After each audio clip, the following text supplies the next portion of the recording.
Member ka ng Health Wealth at alam mo ba kung paano ginagawa yung registration mo? Explain ko sa'yo, makinig ka muna. Meron tayong tinatawag na DIS or Dealer's Information Sheet. Ito yung form kung saan sinusulat natin lahat ng details natin, pangalan, address, telephone number, birthday, PIN number, nationality at gender mo. Ito yung isa-submit sa opisina kasama yung payment mo sa package. Nabihan ka rin ba na pwede mong inegosyo yung Health Wealth Green Barley? Totoo yun. Ganito ang dapat mong gawin dito sa DIS. Kinig kang maigi dahil ito yung isa sa mga bagay na dapat mong maintindihan, lalong-lalo na kung ikaw ay nagkakaroon ng mga members sa ilalim ng organization mo para alam mo rin talaga kung paano ka kikita ng maayos. Etong dealership details na to sa itaas, yan yung magsasabi kung sino yung sponsor or nakapagpasali sa'yo nung ikaw ay member sa Health Wealth International Corporation. Ngayon, kapag ikaw ay member na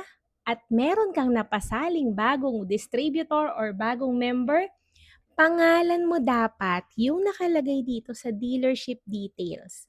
Ibig sabihin yan, ikaw yung seller, pangalan mo ang nakasulat sa dealership details, yung tao na nandito sa information na to, nasa ilalim siya ng organization mo. Meaning to say, part siya nung network mo. Ikaw yung sponsor niya. Kung hindi mo pangalan yung nakasulat dito, pero ikaw yung nakapagpasali dun sa tao, kahit pa yan ay nakikita mo sa ilalim ng genealogy mo, wala pa rin siya sa ilalim ng organization mo as a network.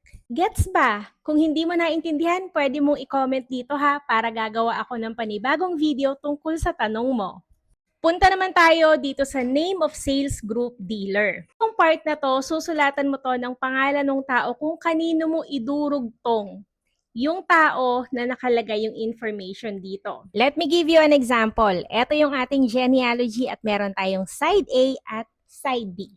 Makikita mo dito sa isang side, may mga tao na naidugtong dito sa dealer ko na to.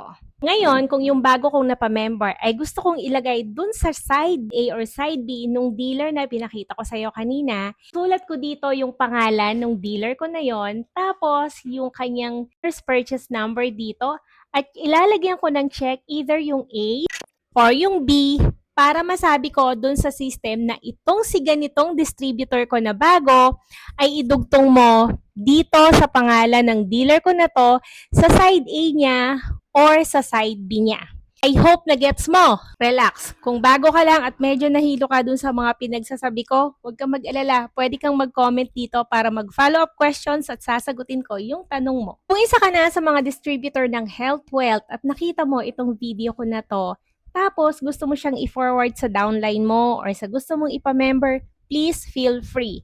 Kung nakita mo naman ang video na to at na-forward sa'yo ng sino mang kakilala mo na member ng Health Wealth at naging interesado kang magpa-member, please lang, balikan mo sila para mapag-usapan ninyong dalawa yung membership mo. Kung wala ka pang kilala sa Health Wealth International Corporation and gusto mong maging member, pwede mo akong makontak, comment ka dyan, or hanapin mo yung phone number or Facebook details ko dito sa post na to para pwede mo akong ma-message anytime.